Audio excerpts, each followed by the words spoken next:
আসসালামু আলাইকুম রহমতুল্লাহ বরকাতু।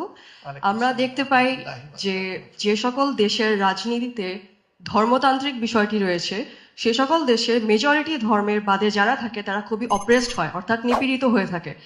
এমনকি তাদের নিজেদের ধর্মের মানুষজনও খুবই আনফেয়ারলি জাজড হয়ে থাকে। এখন আপনারা যেহেতু একটি ইসলামতান্ত্রিক পলিটিক্যাল পার্টি, অনেকে ভয় পেয়ে থাকে যে আপনাদের ক্ষেত্রেও একই রূপই দেখা যাবে।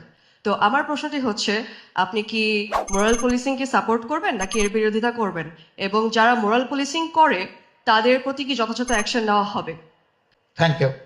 ওনার দুটি কনসার্ন উনি রাইজ করছে। ফার্স্ট কনসার্ন হচ্ছে, দুনিয়ার দিকে তাকালে যে সমস্ত ধর্মতাত্ত্বিক দেশ আছে সেখানে এক ধরনের চাপাচাপি করা হয় মানুষের উপরে।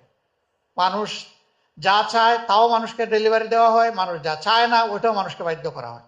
2 নম্বর হচ্ছে, বিশেষ করে উনি সেকশন আলাদা করেন নাই, মরাল পুলিশিং এর কথা